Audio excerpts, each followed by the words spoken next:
नमस्कार, मी विजय यादव. विजय क्रिएशन.com health diary या कार्यक्रमात आपल्या सर्वांचं स्वागत. मित्रांनो, आज आपण एका अनोख्या विषयावरती चर्चा करणार आहोत. आजची मुलगी ही उद्याची होणारी आई असते आणि आई नुसतीच अशी सहजासहजी होत नसते. आई होण्याच्या दरम्यान तिला काय काय शारीरिक यातनांना सामोरं जावं लागतं याविषयी आपण चर्चा करणार आहोत. प्रत्येक स्त्रीच्या आयुष्यामध्ये गर्भारपण किंवा बाळंतपण हे फार मोठी जिव्हाळ्याची गोष्ट असते, अतिशय आनंदाची गोष्ट असते. एका स्त्रीला आई होणं हे किती आनंदाचं असू शकतं हे केवळ तिलाच ठाऊक. पण हे बाळंतपण तिला किती यातनादायी असू शकतं, किती वेगवेगळ्या शारीरिक बदलांना तिला सामोरं जाऊ शकतं हे आज आपण जाणून घेणार आहोत. अशाच एका शारीरिक बदलाच्या आणि शारीरिक व्याधीच्या संदर्भात आपण चर्चा करणार आहोत. गर्भारपणामध्ये होणारा डायबिटीस किंवा मधुमेह याविषयी आपण आज एक महत्त्वाची चर्चा करणार आहोत. आज आपल्यासोबत आहेत बदलापूरमधील डॉक्टर कुबल. यांच्याशी आपण आज या विषयावरती महत्त्वपूर्ण माहिती जाणून घेऊया. नमस्कार डॉक्टर. नमस्कार डॉक्टर, माझा पहिला प्रश्न असा आहे, डायबिटीज नेमकं काय असू शकतं? डायबिटीस हा आजार म्हणजे रक्तामधल्या साखरेचं प्रमाणापेक्षा जास्ती राहणे. बरं. साखर म्हणजे नुसती साखर नसून आपण कार्बोहायड्रेट म्हणजे पिष्टमय पदार्थ यांची गणना साखरेमध्ये होते.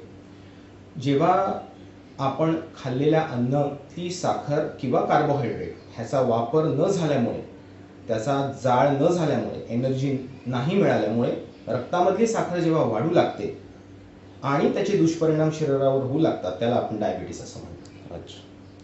दुसरा प्रश्न असा आहे की मला, डायबिटीज नेमकं कोणाकोणाला होऊ शकतो? डायबिटीस कारण काय असू शकतं? डायबिटीस हा कोणालाही होऊ शकतो. अगदी नवजात बाळापासून ते वृद्ध अवस्थेमधल्या कोणालाही डायबिटीस होऊ शकतो. डायबिटीसची व्याख्याच अशी आहे की अगदी पहिल्या दिवसाच्या जन्मलेल्या बाळापासून जो माणूस आज मृत्यूच्या दारापाशी उभा आहे, कोणालाही डायबिटीस होऊ शकतो आणि कोणी त्यापासून वंचित नाही. त्याची कारणं जर आपण पाहिलीत, त्यात प्रामुख्याने 2 प्रकारचे डायबिटीस असतात. त्याला आपण टाईप 1 डायबिटीस म्हणतो आणि टाईप 2 डायबिटीस म्हणतो. टाईप 1 डायबिटीस हा प्रामुख्याने अशा व्यक्तींना होतो ज्यांचे स्वादुपिंड पूर्णतः निकामी झालेले असते आणि इन्सुलिन अजिबात शरीरामध्ये तयार होत नाही. आणि डायबिटीस टाईप 2 ह्याचा अर्थ हा डायबिटीस इन्सुलिन कमतरतेमुळे न होता इन्सुलिनच्या विरुद्ध आपल्या शरीरामध्ये अँटीबॉडीज म्हणजे इन्सुलिन रेझिस्टन्समुळे होतो. सो इनफॅक्ट टाईप 2 डायबिटीसचे आपण जर इन्सुलिनची तपासणी केली तर त्यामध्ये इन्सुलिनचं प्रमाणापेक्षा जास्ती असतं, पण ते पेशंटच्या उपयोगी येत नसल्यामुळे साखरेचं प्रमाण वाढतं. असे हे विभिन्न प्रकारचे 2 डायबिटीस आहेत. यामध्ये एक सर्वात प्रथम महत्त्वाचा प्रश्न असा मला विचारायचं वाटतं की स्त्रियांना पुरुषांपेक्षा डायबिटीस होण्याचं प्रमाण किती? स्त्रियांना पुरुषाच्या तुलनेत डायबिटीसचं प्रमाण जास्ती होण्याचं प्रमाण असं नाही आहे. इक्वल 50-50% डायबिटीस जसं पुरुषांना होतो तसा स्त्रियांमध्ये होतो. पण कुठल्याही व्यक्तीला डायबिटीस होणार जर असेल तर त्यामागे काही विशिष्ट वेगळी कारणं आहेत आणि त्या कारणांमध्ये मुख्यतो जर अनुवंशिकता असेल, म्हणजे जर त्यांच्या घरामध्ये त्यांच्या आईला वडिलांना जर डायबिटीस असेल तर त्यांना डायबिटीस होण्याचा जो इन्सिडन्स आहे तो जास्ती असणार आहे. पण पुरुष विरुद्ध स्त्री जर आपण पाहिलं तर त्यात काही विशेष फरक नाही. माझा पुढचा प्रश्न असा आहे की एक गर्भारपणामध्ये डायबिटीस होण्याची शक्यता बऱ्याच प्रमाणात वर्तवली जाते. गर्भारपणात जर डायबिटीस झाला तर त्याचे आरोग्यावरती म्हणजे प्रेग्नन्सीच्या काळामध्ये बाळावरती आणि त्या प्रामुख्याने त्या स्त्रीवरती असा काय परिणाम होतो? गर्भारपणा आणि डायबिटीस हा माझा जिव्हाळ्याचा विषय आहे आणि त्याच्या मागचं कारण असं आहे की आज भारतामध्ये जवळजवळ 6 कोटीच्या वर लोकांना डायबिटीस आहे आणि असं म्हटलं जातं की पुढच्या 5 ते 10 वर्षामध्ये त्यात अजून 3 ते 4 कोटींनी वाढ होणार आहे. ह्याचा अर्थ असा होतो की जवळजवळ 10% पॉप्युलेशन हा डायबिटीस आजाराने ग्रस्त होणार आहे. आणि हे डायबिटीज वाढण्याचं प्रमुख कारण की गर्भारपणामध्ये आपण पुरेशी काळजी न घेतल्यामुळे जो डायबिटीज होतो आहे त्याची आपण फळं भोगतोय आणि त्या पद्धतीने भारतामध्ये डायबिटीसचं प्रमाण खूप जास्ती होत आहे. बऱ्याच स्त्रियांना किंवा इतर लोकांना त्याची जाणीव नसते की साधे सोपे मार्ग जर आपण अवलंब केला गर्भारपणामुळे तर आपण पुढच्या पिढीला डायबिटीस होण्यापासून रोखू शकतो. आणि त्या दृष्टीने देशासाठी फार ते महत्त्वाचं आहे की गर्भारपणामध्ये जो स्त्रीमध्ये बदल होतो आणि त्यामुळे त्यांना होणारा जो डायबिटीस आहे त्यामुळे त्यांच्या तब्येतीवर फक्त परिणाम न होता तोच डायबिटीस पुढे त्याच होणाऱ्या बाळाला होऊ शकतो. त्यामुळे आपल्याला गर्भारपणाच्या डायबिटीस बद्दल जास्ती काळजी घेऊन त्याची व्यवस्थित तपासणी करून ट्रीटमेंट घेतली गेली पाहिजे. डॉक्टर, अनुवंशिकतेनुसार एखाद्या स्त्रीला जर डायबिटीस असेल तर गर्भारपणावर त्याचा काय परिणाम होतो? अनुवंशिक डायबिटीस हा एक भाग झाला. याचा अर्थ असा होतो की गर्भारपणाच्या अगोदरपासून स्त्रीला डायबिटीस आहे, म्हणजे तिला डायबिटीस हा एस्टॅब्लिश्ड डायबिटीस आहे. आणि दुसरा जो प्रकार आहे जो गर्भारपणामुळे होणारा डायबिटीस आहे ज्याला आम्ही जेस्टेशनल डायबिटीस म्हणतो. हा जो डायबिटीस आहे हा गर्भारपणा पुरता तात्पुरता येतो आणि प्रेग्नन्सी कंप्लीट झाल्यानंतर तो नाहीसा होतो.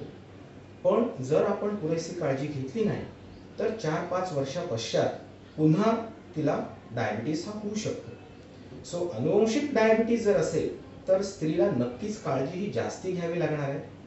गर्भधारणा होण्यापूर्वी तिने स्वतःचा डायबिटीस व्यवस्थितरित्या कंट्रोलमध्ये ठेवला असला पाहिजे. हे अतिशय महत्त्वाचं आहे, कारण जर त्यांचा डायबिटीस व्यवस्थित नियंत्रणात नसेल आणि जर आपल्याला असं निदर्शनास आलं की ही स्त्री आता गर्भावस्थेत जाते तर निश्चितच तिच्या जीवालाही धोका राहणार आहे आणि होणाऱ्या बाळाला सुद्धा त्यापासून नुकसान होण्याची शक्यता आहे. आणि बऱ्याच व्याधी लहान मुलांमध्ये सुद्धा आपण पाहतो अशा पद्धतीने. त्यामुळे पूर्वीचा डायबिटीस जर असेल तर स्त्रीने नक्की काळजी घेतली पाहिजे की गर्भधारणा होण्यापूर्वी तिने डायबिटीस नियंत्रणात व्यवस्थितरित्या ठेवता आलं पाहिजे. अशा अवस्थेमध्ये एखाद्या गर्भार स्त्रीला डायबिटीस झाला आणि बाळ जन्माला आलं तर होणाऱ्या बाळाला डायबिटीस होतो आणि तो कसा रिकवर करू शकतात? अनुवंशिकतेनुसार होणारा जो डायबिटीस आहे त्यानुसार जर आई प्रेग्नेंट असेल आणि जर बाळाला डिलिव्हरीच्या दरम्यान प्रत्येक बाळ काही डायबिटीस होत नाही, कारण डायबिटीस जो बाळाला जन्मताच होतो हा टाईप 1 डायबिटीस आहे. आणि टाईप 1 डायबिटीस हा जनरली जेनेटिक आणि म्युटेशननुसार होणारा डायबिटीस आहे.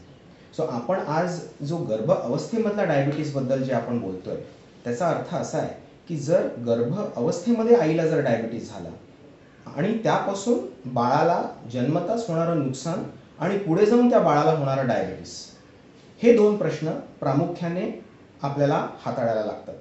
सो जेव्हा बाळ जन्माला येतं तेव्हा त्याचं वजन जास्ती असतं, त्याचं हेड सर्कम्फरन्स, त्याचं डोकं मोठं असतं आणि त्याला व्याधी होऊ शकतात, त्याचा पोटामध्ये मृत्यू होऊ शकतो आणि डिलिव्हरीच्या दरम्यान त्या बाळाला बरंच नुकसान होऊ शकतं. काही वेळेला शोल्डर डिस्टोशिया म्हणजे हाताचा जो शोल्डर जॉईंट आहे त्यालाही इजा होऊ शकते. सो असे कॉम्प्लिकेशन्स बाळाचं वजन जास्ती असल्याकारणाने होतो. तसंच बाळ जन्माला आल्यानंतर कधी कधी त्याला हायपोग्लायसेमिया होतो, म्हणजे त्याची साखरेचं प्रमाण त्याचं रक्तामधलं बऱ्याच प्रमाणात कमी होऊन जातं आणि इनफॅक्ट त्याला साखर द्यावी लागते. सो असे प्रॉब्लेम्स जन्मताच होतात, पण त्याला डायबिटीस त्याच वेळेला होईल असं नाही. पण जसा तो वाढतो, सर्वसाधारणपणे आपण जर पाहिलं की टाईप 2 डायबिटीस हा 40-45 नंतर येतो, पण अशा बाळांना 20व्या वर्षात आणि 25व्या वर्षात त्यांच्या आयुष्यामध्ये टाईप 2 डायबिटीस होण्याचा धोका असतो. त्यामुळे जेस्टेशनल डायबिटीस म्हणजे गर्भधारणामधलं असलेलं डायबिटीस हे अतिशय महत्त्वाचं आहे, कारण तिथे जर आपण हस्तक्षेप केला आणि व्यवस्थित त्या स्त्रीची मॅनेजमेंट केली डायबिटीसची तर पुढच्या पिढीला होणारा डायबिटीस आपण रोखू शकतो. आणि आपले जे आकडे आहेत जे आज आपल्याला दिसत आहेत की पुढच्या 5 ते 10 वर्षामध्ये आपल्याकडे डायबिटीसची 4 ते 5 कोटीने जी होणारी वाढ आहे त्यामध्ये त्या फिगर्समध्ये आपण निश्चितपणे काहीतरी बदल करू शकतो. माझा पुढचा प्रश्न असा आहे की जर काही पुढच्या 5-10 वर्षामध्ये आपल्या देशाची डायबेटिक पेशंटची एवढी जर संख्या वाढणारी आहे आणि आत्ता काही काळापासून स्टेम सेल्सचा उपयोग बऱ्याच आजारामध्ये केला जातो, त्या स्टेम सेलचा उपयोग आपल्या ह्या डायबिटीजच्या कंडिशनमध्ये कितपत होतो आणि होऊ शकतो, आणि तसे काही उपाय सुरू झाले आहेत का? स्टेम सेल ट्रीटमेंट आज आपण प्रत्येक पेपरमध्ये किंवा मासिकांमध्ये किंवा इंटरनेटमध्ये आपण वाचतो. आणि स्टेम सेल आल्यापासून आपल्याला असं वाटू लागलं आहे की प्रत्येक आजाराचं जे गुपित आहे हे स्टेम सेलमध्ये लपलेलं आहे. पण आज जर आपण पाहिलं की स्टेम सेल रिसर्च हा खूपच बालअवस्थेमध्ये आहे. अजून त्याबद्दल पुष्कळ माहिती आपल्याला मिळायची आहे. आज प्रामुख्याने जिथे स्टेम सेलचा वापर केला जातो ते आहे कर्करोग, आणि त्यात आपल्याला पुष्कळ चांगली सफलता मिळालेली आहे. परंतु डायबिटीसमध्ये जर आपण पाहिलं तर स्टेम सेलचा वापर आणि त्याचा रिसर्च हा प्रामुख्याने टाईप 1 डायबिटीसमध्ये केला जातो, आणि त्यात लोकांना यशही आलेलं आहे.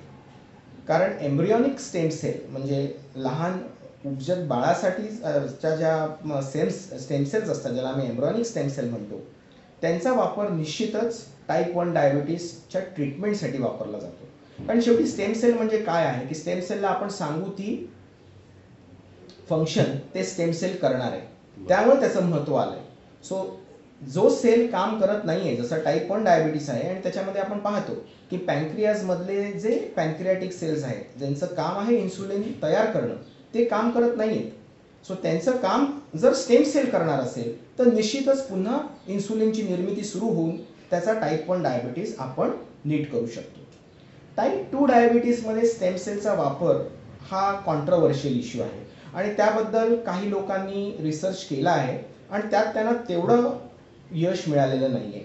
कारण टाईप 2 डायबिटीस हा इतर कारणाने म्हणजे पर्यावरण, एन्व्हायरमेंट आणि तुमची तब्येत तुम्ही कशी ठेवली आहे, तुमची लाईफस्टाईल कशी ठेवलेली आहे त्यानुसार झालेला डायबिटीस आहे. आणि त्याचं उत्तर एवढं सोपं नाही आहे स्टेम सेलमुळे.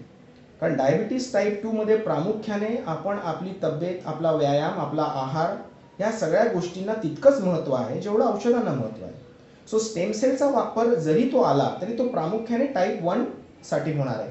आणि आपलं जर आपण प्रपोर्शन बघितलं भारताचं तर टाईप 1 चे पेशंट्स 5% नाही कमी आहेत. वेळेस आपला प्रमुख डायबिटिक जो आहे तो टाईप 2 आहे, जो 95% जास्ती आहे. त्याच्यामुळे आपल्याला स्टेम सेलकडे नुसतं आशा म्हणून बघून चालणार नाहीये, तर हा डायबिटीज रोखण्यासाठी गर्भावस्थेमध्ये निश्चितपणे जोरदार प्रयत्न करावे लागणार आहे. आणि लाईफस्टाईल मॉडिफिकेशन जो टाईप 2 डायबिटीसमध्ये अत्यंत महत्त्वाचा विषय आहे, तो आपल्याला पेशंटला समजावून सांगून त्याचे फायदे समजावण्यात फार महत्त्वाची गोष्ट आहे. कारण नुसतं औषध घेऊन टाईप 2 डायबिटीस जाणार नाही. सो स्टेम सेलचं एक लिमिटेशन आहे डायबिटीसमध्ये. डॉक्टर, माझा पुढचा प्रश्न असा आहे की गर्भारपणात डायबिटीज होतो असं आपण मगाशी सांगितलं, आपण त्याविषयी चर्चा करतो. तर ह्या संदर्भात कोणत्या प्रकारच्या चाचण्या करायला हव्या गर्भारपणात डायबिटीज होऊ नये किंवा आहे की नाही हेच बघण्यासाठी आपल्याला नेमक्या कोणत्या प्रकारच्या चाचण्या करणं आवश्यक असतं? हा फार महत्त्वाचा प्रश्न तुम्ही विचारला. कारण त्यावरच ठरवलं जातं की हा गरोदर स्त्रीला जेस्टेशनल डायबिटीस म्हणजे गर्भावस्थेतला डायबिटीस होणार आहे अथवा नाही. आणि त्याची तपासणी जेव्हा केव्हा तिला कळतं की मी गरोदर झाली आहे, सगळ्यात पहिली गोष्ट तिने करायची की तिची बेसलाईन शुगर म्हणजे फास्टिंग शुगर आणि खाल्ल्यानंतर 2 तासानंतरची शुगरची तपासणी त्यावेळेला केली गेली पाहिजे. ह्याचं कारण असं आहे की ट्रीटमेंटमध्ये अगोदर असलेला डायबिटीस आपल्याला लगेच ओळखता येतो. परंतु 24व्या आणि 30 आठवड्या ह्याच्यामध्ये एक विशिष्ट तपासणी केली पाहिजे, त्याला आम्ही ओरल ग्लुकोज टॉलरन्स टेस्ट म्हणतो. ह्याचा अर्थ असा आहे की 75 ग्राम ग्लुकोज देऊन 2 तासाची शुगर आणि 3 तासाची शुगर ही तपासून आपल्याला त्याचं रोगनिदान करता येतं की ह्या पेशंटला जेस्टेशनल डायबिटीस आहे. हे ह्यासाठी महत्त्वाचं आहे कारण जेस्टेशनल डायबिटीसची ट्रीटमेंट वेगळी आहे आणि गर्भ अवस्थेपूर्वीचा डायबिटीस ह्याची तपासणी आणि ह्याची जी ट्रीटमेंट आहे ती वेगळी आहे. सो ह्यामध्ये आपल्याला भिन्नता असल्या कारणाने व्यवस्थित रोग निदान होणं गरजेचं आहे. पण आपल्याकडे असं पाहिलं जातं की प्रेग्नन्सीच्या 6व्या-7व्या महिन्यापर्यंत त्यांची तपासणी झालेली नसते आणि मग समजून येत नाही की हा डायबिटीस जो आहे हा गर्भावस्थेतला डायबिटीस आहे की पूर्वीपासूनचा डायबिटीस आहे. त्यामुळे प्रत्येक स्त्रीने जर ठरवलं की मी प्रेग्नन्सी माझी जी होणार आहे त्यापूर्वी एक तपासणी केली तर ती सर्वात उत्तम. पण जर काही कारणाने तिला जर करता आली नाही, जेव्हा केव्हा तिला कळेल की मी प्रेग्नंट आहे त्यावेळेला जरी तिने तपासणी केली तरी गर्भधारणेच्या पूर्वीचा डायबिटीस आहे की नाही तिच्या लक्षात येईल आणि मग 24 आठवडे म्हणजे 6 महिन्याच्या नंतर 6 ते 7 महिन्याच्या मध्ये जी ओरल ग्लुकोज टॉलरन्स टेस्ट केली गेली पाहिजे ती मात्र प्रत्येक स्त्रीने करून घ्यावी. कारण ती जर केली आणि त्यातून जर आपल्याला कळलं की ह्या पेशंटला डायबिटीस आहे, जेस्टेशनल डायबिटीस आहे, तर आपण व्यवस्थित ट्रीटमेंट करून पेशंट आणि बाळाला पुढच्या होणाऱ्या प्रॉब्लेम्सपासून निश्चितपणे वाचू शकतो. डॉक्टर, माझा शेवटचा प्रश्न असा आहे की आता माझ्या सांगितलेल्या माहितीच्या पुढचाच प्रश्न असा आहे की गर्भारपणामध्ये डायबिटीज होऊच नाही आणि त्यासाठी नेमकं त्या स्त्रीने काय काळजी घ्यावी आणि कुठल्या प्रकारचा आहार घ्यावा.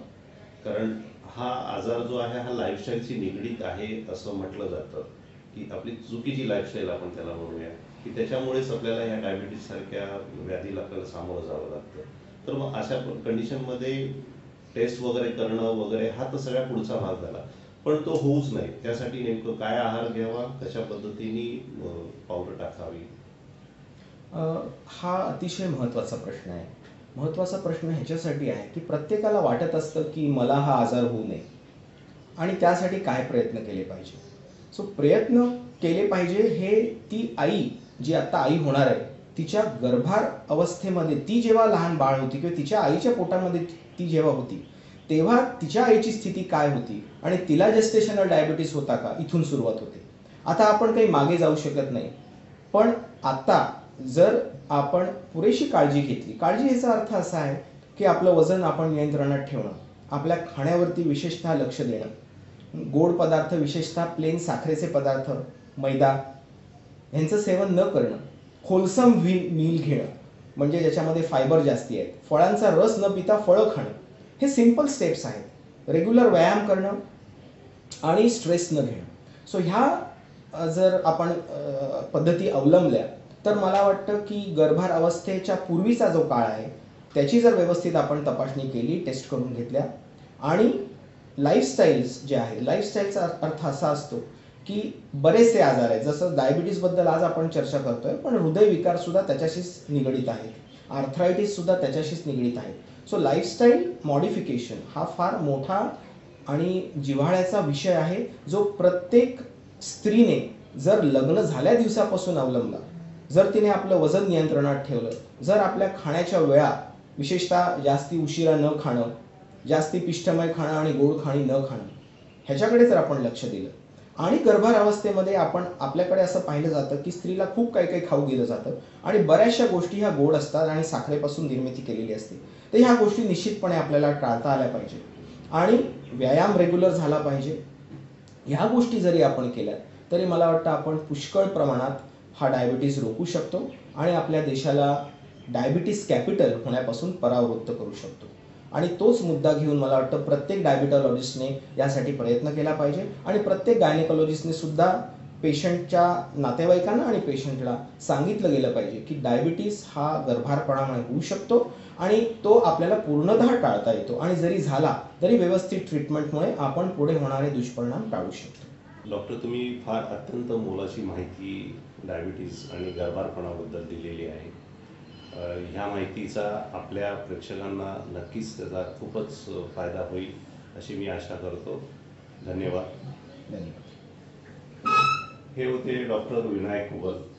आज यांनी आपल्याला अत्यंत मोलाची माहिती दिली डायबिटीज आणि गर्भारपणातील डायबिटीज विषयी. आपण ह्या सर्व माहितीचा नक्कीच आपल्या आयुष्यामध्ये आणि आपल्या नातेवाईकांसाठी आपण याचा उपयोग करून घेऊ अशी मी आशा करतो. नमस्कार.